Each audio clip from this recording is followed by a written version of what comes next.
Que a graça e a paz do Senhor Jesus Cristo esteja com cada um dos irmãos, dos amados, dos amigos, dos conhecidos, de todos vocês que estão nos acompanhando nessa manhã maravilhosa.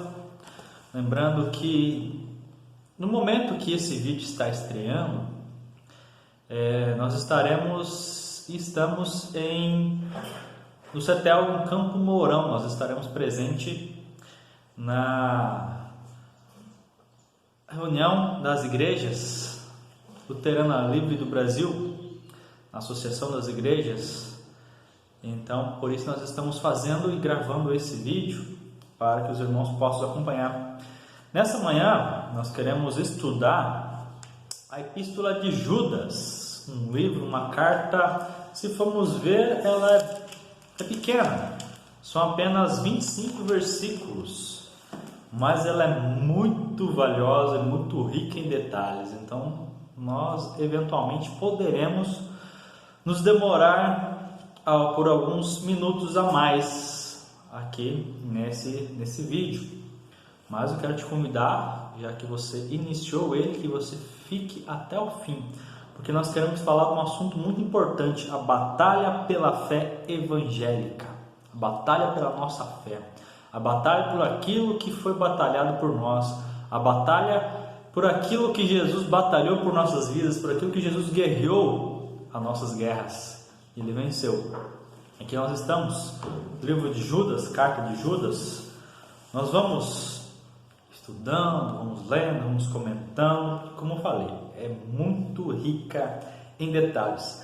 Mas quem é esse Judas que aparece aqui no Novo Testamento? É a última carta antes do Apocalipse, depois da terceira epístola de João. Então ali está Judas, entre meio as três cartas de João e Apocalipse. Ali se encontra de Judas. Judas, versículo 1, capítulo 1, diz assim: Judas, servo de Jesus Cristo e irmão de Tiago, aos chamados amados de Deus, Pai, e guardados em Cristo Jesus, a misericórdia, a paz e o amor vos sejam multiplicadas. Esse Judas não é o Judas Iscariotes que traiu Jesus, até porque ele já estava morto. Esse Judas é o irmão de Tiago. Consequentemente, ambos eram irmãos, meio-irmãos de Jesus. Então Judas, ele não coloca que ele é irmão de Jesus, ele é servo de Jesus, ele é irmão de Tiago. Irmão do Tiago, porque Tiago, ele era uma figura mais envolvente, uma figura mais conhecida no meio que estava crescendo naquela oportunidade. Então, por isso que ele coloca essa autoriza mostrando quem ele é. Primeiro de tudo, servo de Cristo. Depois ele coloca parentesco, o seu irmão, que é Tiago. E ele escreve para todos os cristãos. Ele não coloca uma forma geográfica, ele não manda lá para a Caia, ele não escreve para Jerusalém, ele não escreve para a Ásia, não escreve para a Europa, ele escreve para os cristãos. Ele escreve para aqueles que estão guardados por Jesus Cristo, aqueles que reconhecem a Jesus Cristo. E ele fala muito disso. Vamos ver que Judas vai falar de muitos acontecimentos, vai falar de muitas situações, vai falar do Êxodo, vai falar de anjos, vai falar de Sodoma e Gomorra, Abel, Caim, Balaão, Coré. Então são coisas maravilhosas que ele vai falar. Então ele vai questionar muitas coisas a respeito de pessoas que ensinam de forma errada.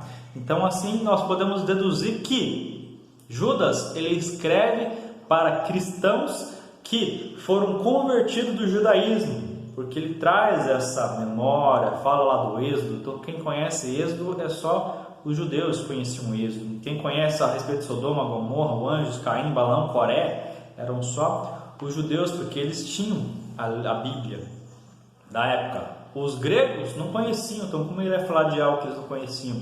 Então a proposta da carta de Judas era deixar bem claro exatamente o alerta da igreja para os perigos de falsos mestres invasores que entrariam na igreja só para tentar destruí-la e causar separação.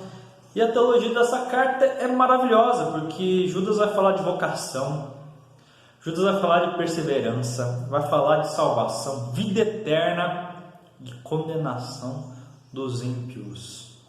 E também podemos ver aqui sobre a veracidade dessa carta, se ela era canônica, se não era canônica, isso porque Judas aqui ele vai citar um livro apócrifo, mas isso não é uma questão assim tão importante. Mas Judas falou de um livro que na Bíblia não se contém. Mas hoje nós temos nossos estantes cheios de outros livros que não são apenas a Bíblia.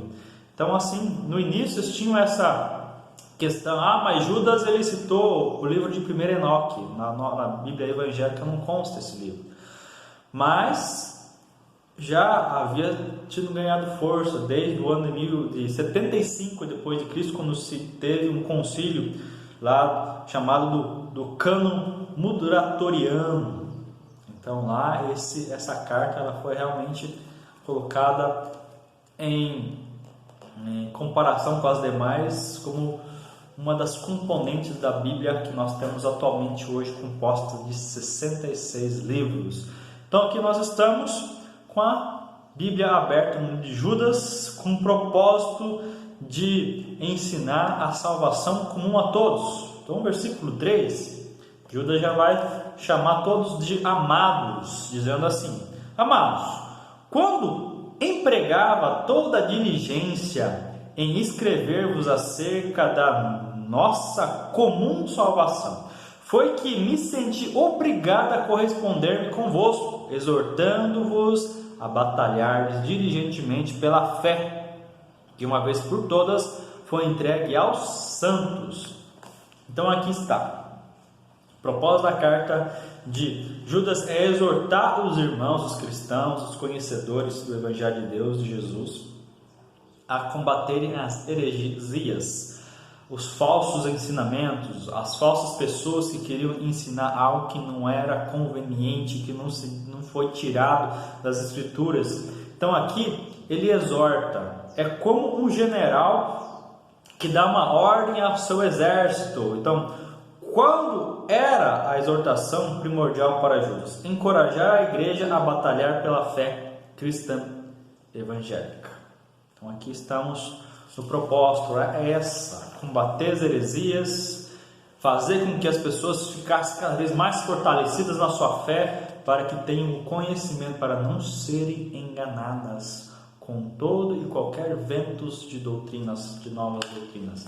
Então vamos lá, uma chamada para a batalha espiritual, uma chamada à batalha espiritual. Então Judas ele convoca, nós estamos em batalha, então aqui estamos sendo chamados. Então ele é como um arauto de Deus, um porta-voz de Deus, um homem que está disposto a servir a Jesus. Tanto é que ele chama de servo. Eu sou servo de Jesus Cristo. Judas, servo de Jesus Cristo. Então ele está ali para colocar-se em igualdade com todos. Somos servos, nós estamos para servir, nós somos o exército de Deus, estamos aqui para batalhar, nós estamos guardados em Cristo Jesus, então as misericórdias e a paz, o amor vos sejam multiplicados. Então aqui está Judas escrevendo a respeito disso, e ele fala àqueles que são chamados. Então até que coloca ali, aos chamados. O chamado de Deus é eficaz, pois as ovelhas de Cristo ouvem a sua voz e o seguem. Então aos chamados, aos amados, Ele nos amou não por causa dos nossos méritos, mas a despeito dos nossos deméritos. Então Jesus nos amou de forma incondicional, não nós merecendo, mas sem merecermos, Ele nos ama. Então aos guardados também, porque Jesus guarda os seus amados, guarda os seus chamados, seus vocacionados, guardados em Cristo, aqueles que reconhecem Cristo como o Senhor, e nós estamos debaixo de suas asas, protegidos, assim como uma galinha protege os seus pintinhos. Nós estamos protegidos debaixo das asas de Deus, guardados em Jesus Cristo para a glória de Deus. Amém? Aleluia! A misericórdia nós devemos entender que a misericórdia de Deus é maravilhosa. A misericórdia, a paz e o amor vos seja multiplicado. Deus, em sua misericórdia, não nos dá o que merecemos, visto que lançou sobre o seu Filho o castigo que nós merecíamos. Nós merecíamos ser castigados, nós merecíamos carregar as nossas cruzes até o Calvário e nós sermos crucificados, mas Ele fez isso em nosso lugar. Isso chama-se misericórdia, a paz. Uma pessoa não convertida está em guerra contra Deus, então essa pessoa não tem paz. Ela pode buscar uma paz, mas uma paz sem guerra, uma paz sem conflito, mas ela mesma está em conflito, ela mesma está em guerra contra si mesma. Então ela não está em paz, ela está em guerra, porque a luz, ela vai ofuscar a escuridão. Então a pessoa que está na escuridão vai se sentir incomodada pela luz, então ela vai estar em guerra. E só quem tem a luz de Cristo vive em paz e em amor. A cruz é a demonstração do amor de Deus. Continuando o alerta para a batalha. Então, assim como nós lemos já no versículo 3, amados, quando empregava toda diligência em escrever-vos acerca da nossa comum salvação, foi que me senti obrigado a corresponder-vos, exortando-vos a batalhardes, diligentemente pela fé, que uma vez por todas foi entregue aos santos, uma fé que foi entregue a todos nós, a você, a mim, a todos aqueles que creem em Jesus. Então aqui Judas, ele está falando de uma guerra, exortando uma peleja contra a mentira, contra as falsas doutrinas, contra falsos mestres. E tem muito por aí, meus irmãos. Não era só naquele tempo, não era só nesse período que Judas se sentiu incomodado de ver tanta coisa errada, que ele falou assim: eu preciso escrever, eu preciso orientar meus irmãos em Cristo a continuar batalhando para conhecer verdadeiramente o Evangelho de Cristo, para não serem enganados. E hoje mais ainda, porque o inimigo, ele está aí para, quer dizer, causar intriga. Ele gosta de fazer confusão, ele gosta de colocar o seu dedinho para outro ali para estragar e contaminar todo aquele ambiente. O versículo 4 fala assim: pois certos indivíduos se introduziram com dissimulação, os quais desde muito foram antecipadamente pronunciados para esta condenação, homens ímpios, que transformam em libertinagem a graça de nosso Deus e negam o único soberano e Senhor Jesus Cristo.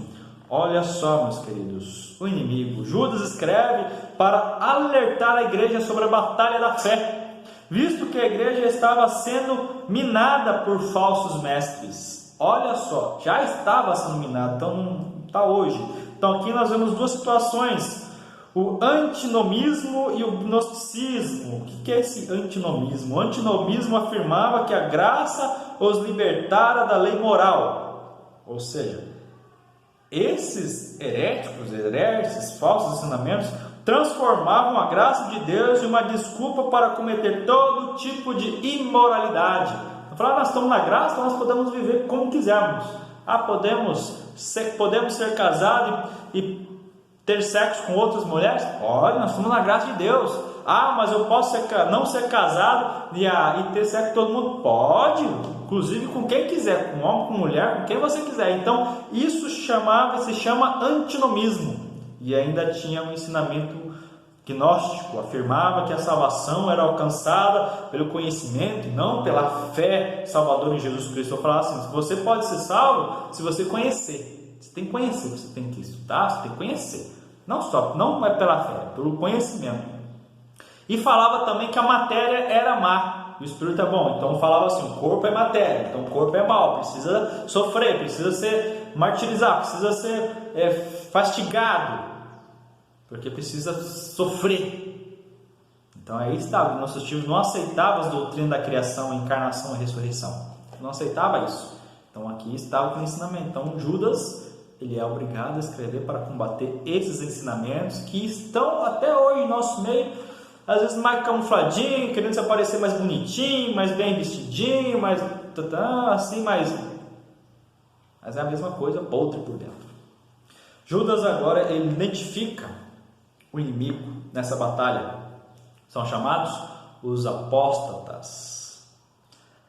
E traça algumas características para essas pessoas que apostam da fé, que se dizem cristãos, mas na pura verdade são mentirosos, charlatões e grandes enganadores. Os apóstatas, então eles são dissimulados.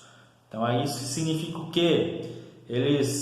Significa insinuar-se secretamente, infiltrar-se disfarçadamente. Os dissimulados, eles são os dissimulados, dissimulação, olha só, por certos indivíduos se introduziram com dissimulação. Então a infiltração, disfarçar-se, então eles querem fazer isso. Eles são ímpios, são pessoas que não buscam a retidão de Deus, eles são ímpios, eles são pessoas que querem difamar o nome de Deus. Falam-se por trás para bajular, mas no fim eles são ímpios, eles são inimigos da graça de Deus. Em vez de entrar pelas portas do arrependimento, preferem criar um caminho sinuoso de heresia, ou seja, de mentira, de falsos ensinamentos, de atalhos que levam apenas à morte e à destruição, e eles são destinados à condenação. Com certeza deveriam ser condenados e são, porque todo aquele que causa dissolução, aquele que traz ensinamentos errados, com intuitos malignos, deve e será condenado. E teremos a vitória nessa batalha. Judas, ele está dizendo que Deus julga os ímpios, os apóstatas e os falsos mestres. Os israelitas incrédulos foram enterrados no deserto. Todos aqueles que caminharam com Moisés, que não creram na palavra de Moisés, foram enterrados no deserto.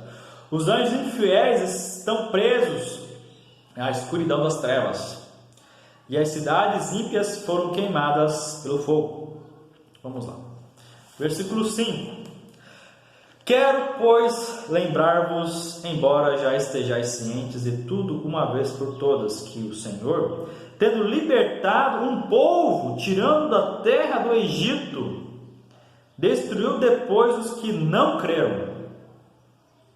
Versículo 6. E os anjos, os que não guardaram o seu estado original, mas abandonaram o seu próprio domicílio, ele tem guardado sob trevas, em algemas eternas para o juízo do grande dia, como Sodoma e Gomorra, e as cidades circunvizinhas, que, havendo-se entregado à prostituição, como aqueles seguindo após outra carne, são postas para exemplo do fogo eterno, sofrendo punição. Vamos lá, que nós temos alguns exemplos. Primeiro exemplo de Israel, a incredulidade daquele povo que foi enterrado no deserto. Murmuravam, não estavam crendo naquilo, morrendo no deserto. Segundo exemplo, os anjos caídos. Deus exerceu o seu juízo sobre os anjos caídos e condenou ao inferno. Eles estão aprisionados no inferno sobre densas trevas, porque eles quiseram ser maiores do que o próprio Deus. Formaram uma rebelião no céu e por isso estão aprisionados e serão condenados juntamente com todas as pessoas ímpias. Vemos também o exemplo de Sodoma e de Gomorra. Os sodomitas entregaram-se à prostituição e ao homossexualismo e Deus os condenou ao fogo eterno. Então todos aqueles que se deitarem de forma impura, na impureza, serão condenados. Nós precisamos levantar da impureza e nos purificar. Porque olha só, o pecado de Israel foi a incredulidade. O pecado dos anjos foi a rebelião contra a autoridade de Deus. O pecado de Sodoma foi a indecência moral. Do mesmo modo que Deus julgou os anjos, os estrangeiros em Israel, Ele julgará os falsos mestres. Ninguém poderá rebelar-se contra a autoridade de Deus e prevalecer. Por isso, vamos falar sobre a desmascarando o inimigo, os apóstatas. Desmascarar esses apóstolos, vamos desmascarar esses falsos ensinadores, vão desmascarar essas pessoas que querem ensinar o erro como certo e não é certo. Então essa é uma batalha espiritual. Então vamos lá, desmascarando o inimigo, os apóstatas. Então quem são esses apóstatas? Eles rejeitam a autoridade divina.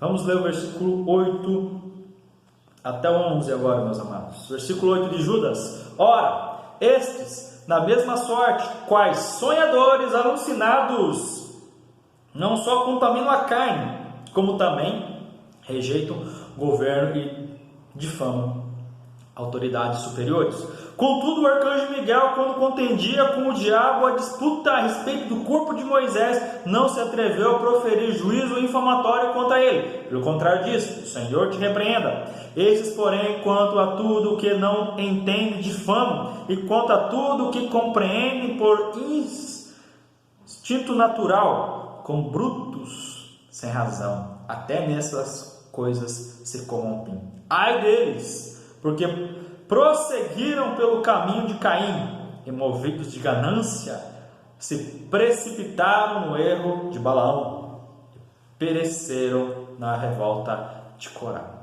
Olha aqui, importantíssimo esses versículos, porque é rico em muitos detalhes. Fala dos apóstatas, das pessoas que estão alucinadas, vai trazer a citação de 1 Enoque, vai falar a respeito de Caim, vai falar de Balaão e da revolta de Corá. Então, isso eram ensinamentos que o povo judaico tinha conhecimento, e ele cita isso, por isso que nós queremos falar. Talvez não vamos ter muito tempo para falar isso, mas quero que você tenha um conhecimento maior a respeito dessa carta de Judas a partir também desse momento. Então olha só, os apóstolos, eles rejeitaram a autoridade divina. Toda autoridade vem de Deus. Aquele que exerce autoridade deve também estar debaixo de uma autoridade. Assim está os governantes, assim está prefeitos, assim estão os presidentes, todos exercem uma autoridade, mas devem reconhecer que estão embaixo de outra, a autoridade de Deus. Então estão se aproximando das eleições municipais. Então você que vai votar na sua cidade, preste muita atenção nos propostas dos futuros prefeitos e futuros vereadores, porque eles representam a nossa cidade. Então muita atenção com a proposta de cada homem e cada mulher que está concorrendo a uma vaga aí nas nossas prefeituras de nossas cidades. Então vamos lá. Então essas pessoas apóstolas rejeitam a autoridade divina. Então a insubmissação afrontosa desses falsos mestres. Então eles afrontam a orientação de Deus, afrontam aí o ensinamento de Deus. Eles são muito astutos, eles são muito voltados a si e não às pessoas, e muito menos a Deus. Eles usam a palavra de Deus, mas querem dar uma distorcida, querem dar uma torcida ali para deixar tudo amarrotadinho, para que você não entenda claramente e você seja enganado. Então é uma insubmissação indesculpável desses falsos mestres. Então isso que é feito, enganar as pessoas, prejudicar as pessoas para ganho de si, para ganho próprio, é algo indesculpável, é algo que a pessoa faz de pensamento, ela matuta aquilo, ela planeja, porque ninguém quer enganar a pessoa do acaso, assim, do nada. Me desculpe, eu enganei você sem querer. Não tem isso. A pessoa engana quando ela planeja enganar.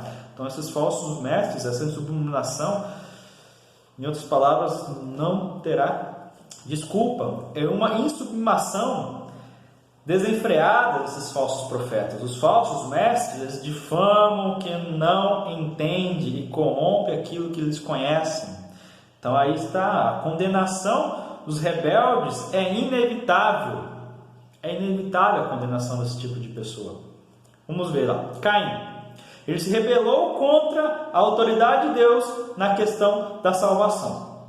Balaão, na questão da separação, e Coré na questão do serviço. Vamos ver a respeito de Caim. Caim, ele fala aqui no versículo 11. Caim queria agradar a Deus, mas sem fé. O caminho de Caim é o caminho do orgulho e da justiça própria. Nós conhecemos a história de Abel e Caim. Ambos ofereceram ofertas a Deus. Deus se agradou da oferta de Abel e não de Caim, porque Caim queria fazer o quê? Queria fazer por obrigatoriedade, queria fazer sem fé, queria fazer sem amor aquilo que ele estava fazendo. Então Caim, ele tentou prestar um culto a Deus sem observar os princípios de Deus sobre o culto.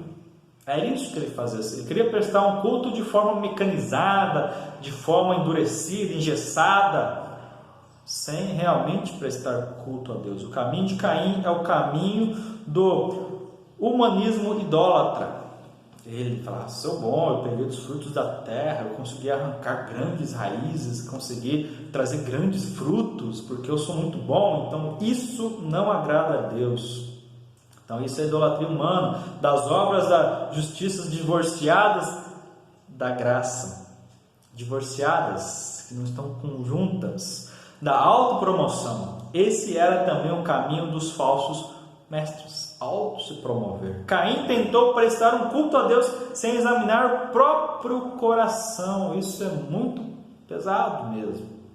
Cultuar a Deus com o meu coração cheio de ganância, cultuar a Deus com o coração cheio de ira, cultuar a Deus com o coração cheio de amargura. Que culto é esse a Deus? Não vai ser um culto, vai ser um velório, que você está se matando espiritualmente e Deus estará te condenando porque você não quer limpar o seu coração, não está disposto a limpar o seu coração. Nós precisamos deixar, porque os falsos mestres, eles se igualam a isso, nessa vida corrompida de cultuar a Deus de forma mecânica, mas só para usar o nome de Deus para benefício próprio. Caim tentou prestar um culto a Deus com o coração cheio de ódio, inveja do seu irmão Abel. Então isso é péssimo. Assim como as nossas músicas serão apenas um barulho aos ouvidos de Deus, se a nossa vida não estiver em sintonia com a vontade de Deus. Nós precisamos estar ligados com os outros e juntamente com Deus, porque se não for os louvores, os hinos, as palavras, as pregações que foram ditas de nossa vida, não será nada para Deus, porque não estará em sintonia. Caim rejeitou a exortação de Deus, o ensinamento de Deus, e por isso que ele foi condenado, por isso que ele foi julgado, porque ele não deixou ser ensinado por Deus. E aqui está o exemplo de Caim. O segundo exemplo é o de Balaão. O erro de Balaão foi a ganância. Só Balaão teve ganância. Quem dera que fosse só Balaão tivesse ganância de comercializar o dom de Deus. E o próprio ministério com o propósito de ganhar dinheiro. Isso realmente é lastimável, é uma pena. Balaão, ele havia recebido uma proposta: vá até o povo de Israel e amaldiçoa aquele povo. Então nós sabemos a história de Balaão, que ele está indo e a sua mula começa a parar, começa a ver o anjo na sua frente e Balaão não vê isso. Então ele começa a bater na mula e a mula fala: o que eu fiz com você? Tem um anjo na sua frente, um anjo então se mostra para Balaão e fala: você não vai fazer isso, porque ele quer fazer pelo dinheiro. Então ele fica cego espiritualmente. Quando nós buscamos algo terreno, ficamos cegos. Buscamos algo divino, nós começamos a ver. E o terceiro exemplo é o exemplo da revolta de Coré. Coré se rebelou contra a autoridade de Moisés, lá no deserto mesmo.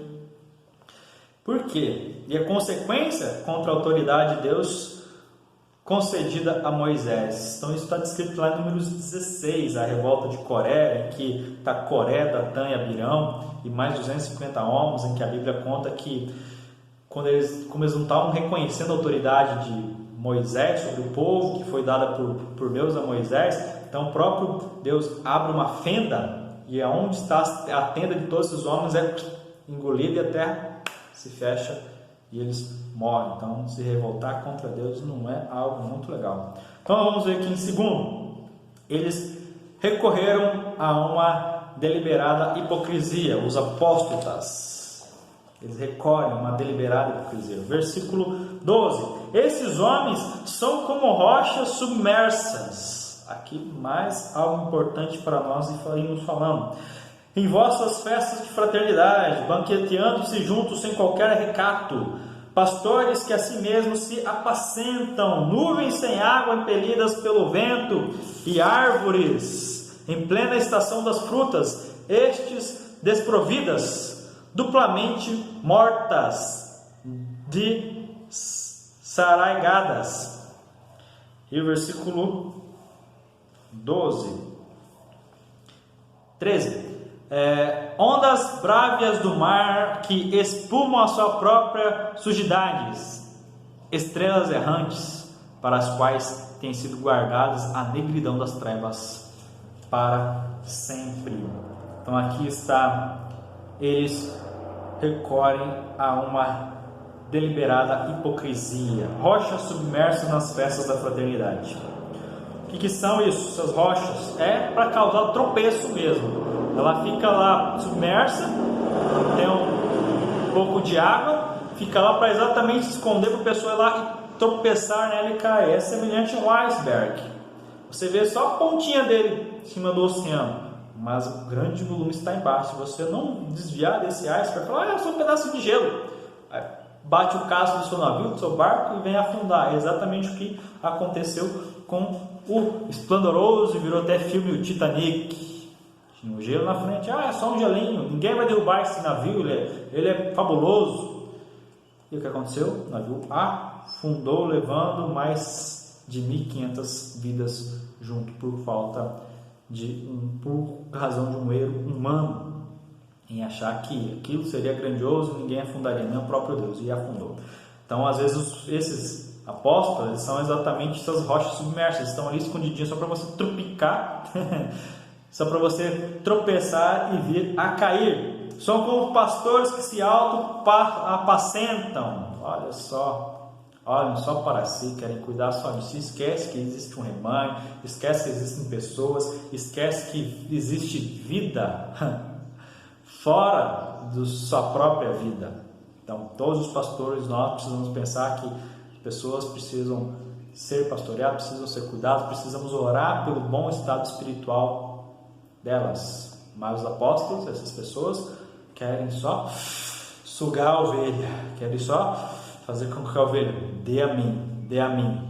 E o que deveria ser nós darmos a ela. Assim como Cristo deu sua vida por todos, nós também precisamos da vida por todos, não se auto-apacentar. São também como nuvens sem águas. Nuvens sem águas é doloroso para os agricultores. Imagine só você viver numa situação árida como é ainda a parte da Palestina, assim como nossos queridos brasileiros que moram no Nordeste. Você vê uma nuvem no horizonte, você vê que aquela nuvem está cheia de água. Eu vou cultivar aqui, vou arar a terra, vou plantar a sementinha. Quando vem, dissipa aquela nuvem.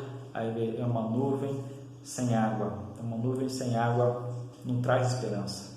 Quando vai embora, ela é triste. Então nós devemos ver que a nuvem ela precisa trazer chuvas para regar a terra. Então esses também são esses falsos mestres, apóstolos, são como nuvens. Vem, traz uma esperança. Nossa, vai ser diferente. E só para o vento não foi diferente. São como árvores mortas. Árvores mortas não produzem mais fruto. A sua necessidade é somente lenha, fogo, como uma árvore que deveria estar produzindo frutos. Mas se ela não produz os frutos que deveriam ser produzidos, ela não serve para nada. Deve ser cortada e lançada ao fogo e somente para a lenha. Ela não é mais útil, ela está inútil. Então algo que é inútil só está ocupando espaço. E quando uma árvore é para ter frutos, pé de laranjeira não produz laranjas, não vale nada. Um pé de videira, se não produz uva, também não serve. Então nossa vida também deve ser uma vida de frutos. E a vida do apóstolo é uma vida morta, porque não produz frutos, só suga os frutos. E são também como ondas brávias. O que essas ondas brávias? São ondas que são inconstantes. Você não sabe quando vem, você não sabe quando vai, não te dá uma posição. É como aí aconteceu há anos atrás os tsunamis, grandes ondas que vêm, só trazem lama, sujeira, devastação e destruição. Então essas são as ondas brávias. Os apóstolos são comparados a isso também, só vem para trazer lama de destruição e são como estrelas errantes. Podemos colocar duas importantes significados para essas estrelas errantes. Alguns podem colocar que é como estrelas cadentes, que são pedaços de meteoritos que estão vagando pelo espaço sem destino, sem rumo algum, e também são como semelhante aos anjos que caíram e foram para a prisão eterna. Os falsos mestres aqui são comparados aos demônios que seduzem as pessoas apartando-as da verdade. Ou seja, estrelas errantes são isso, tudo aquilo que te aparta da verdade, aquilo que te conduz para a falha, para o erro. E aqui nós estamos vendo isso, que eles são os falsos mestres. Agora nós vamos pular um pouquinho, lemos o versículo 13, agora vamos ler o versículo 16, depois vamos voltar no 14 e no 15. Os tais são murmuradores, são descontentes, andam segundo as suas paixões, a sua boca vive prolongando grandes arrogâncias, são aduladores dos outros por motivo de interesseiros. Então aqui os falsos mestres murmuram contra Deus, não há nenhuma palavra de gratidão e louvor em seus lábios. Porém, quando se trata de auferir alguma vantagem financeira, eles bajulam as pessoas, pois enaltecem até mesmo aqueles que precisam ser repreendidos, porque falam que precisam de dinheiro. Então eles começam a acariciar, você está em pecado, você está em adultério, não tem problema, mas você é dizimista, sim, então não tem problema. Isso é um erro, é uma falha. São murmuradores, mas bajulam o erro. Isso é uma falha. Então nós vamos agora para o terceiro. Os apóstolos, eles receberam sua divina penalidade. Então nós vamos ler o versículo 14 e 15 agora. Quanto a estes, foi que também profetizou Enoque, no sétimo, depois de Adão, dizendo: eis que veio o Senhor entre suas santas miríades, para exercer juízo contra todos e para fazer convicto todos os ímpios acerca de todas as obras ímpias que impiamente praticaram, acerca de todas as palavras insolentes que ímpios pecadores proferiram contra ele. Os tais são murmuradores, são descontentes, andam segundo suas paixões, a sua boca vive propagando grandes arrogâncias, são aduladores dos outros por motivos interesseiros. Eles receberão a sua penalidade. No meio de uma sociedade que se corrompia, Enoque andou com Deus, e nós também devemos andar com Deus no meio da sociedade que busca corrupção, ganância.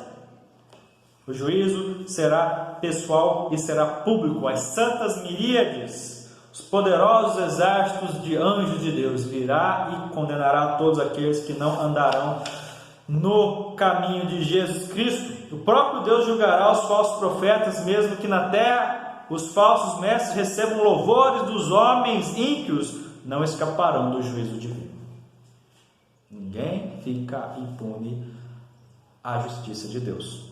Todos serão julgados, os santos para a vida da eternidade, os ímpios para a vida no inferno. O juízo será universal. Todos verão esse juízo. Ninguém pode vir a dizer que, mas eu não sabia, houve o juízo? Nossa, mas eu não soube, eu não vi. Isso irá acontecer. O juízo será justo. Justo juízo. Não será imparcial. Não terá uma frestinha para ver. Não. Exatamente, será justo. Vai usar os mesmos pesos e as mesmas medidas para julgar e condenar os ímpios e para salvar os santos. Amém? Vamos lá, continuando. Mantendo-se firme na guerra sem vacilar.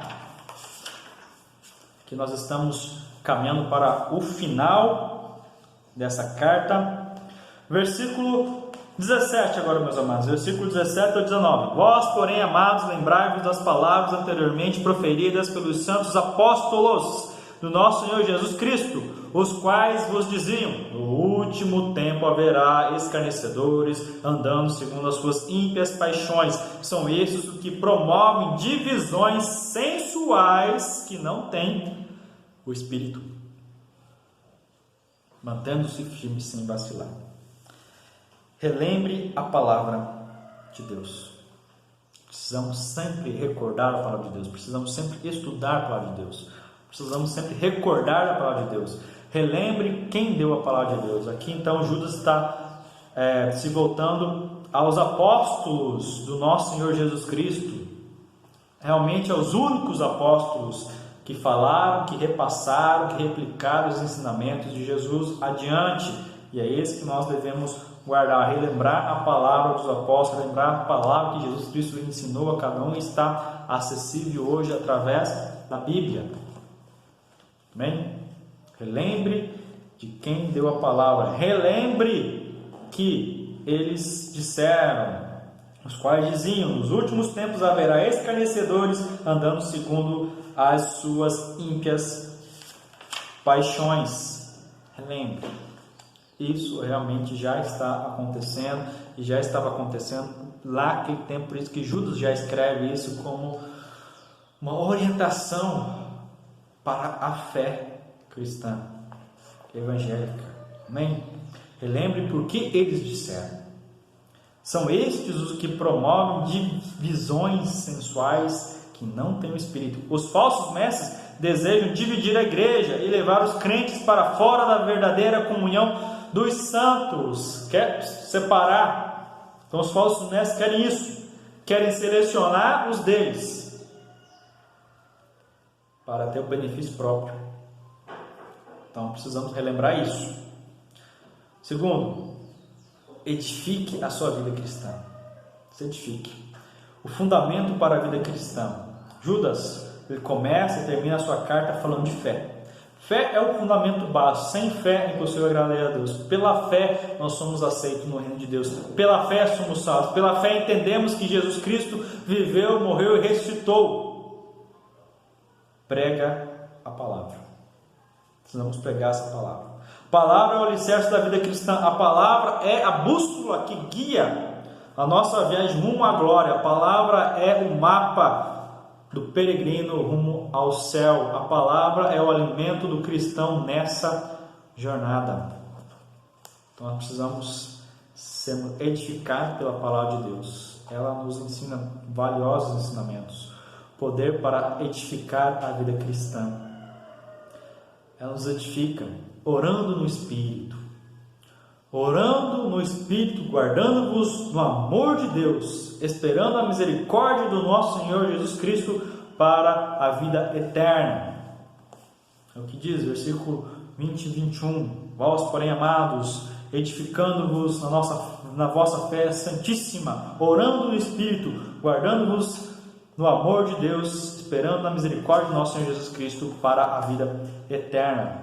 Poder para a edificação da vida cristã. Comprometa-se com a evangelização. Compadeça-se do que estão em dúvida. Precisamos dar esclarecimento e não usar da dúvida para tirar algo, mas para esclarecer algo. Salvando os que estão no fogo.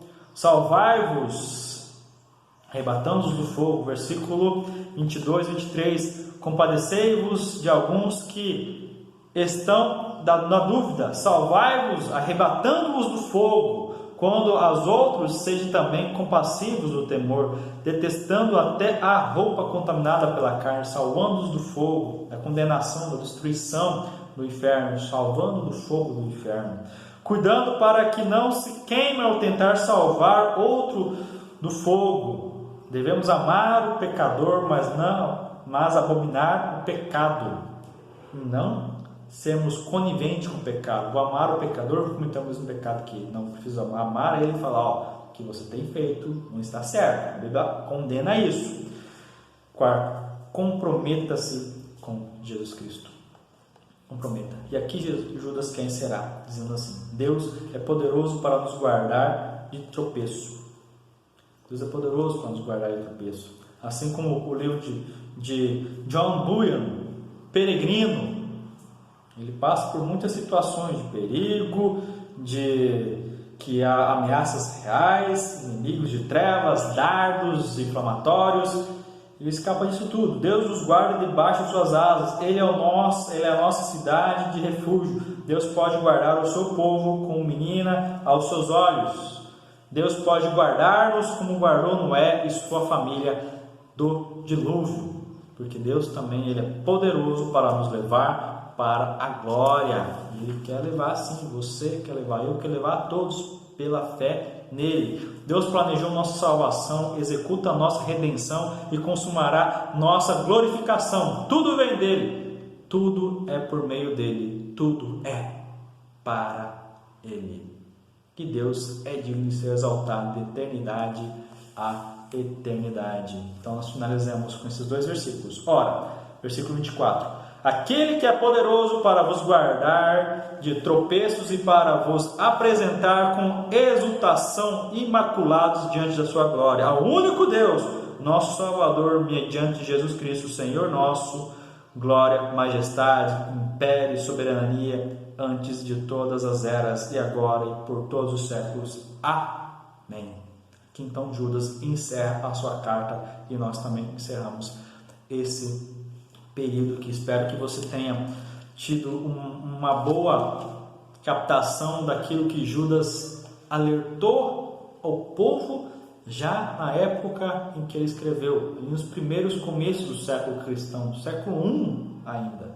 E é algo que, infelizmente, permeia nossas igrejas, ronda nossas igrejas, falsos ensinamentos, falsos mestres, e nós mais do que nunca precisamos estar alicerçados na palavra de Deus, na Bíblia. Amém?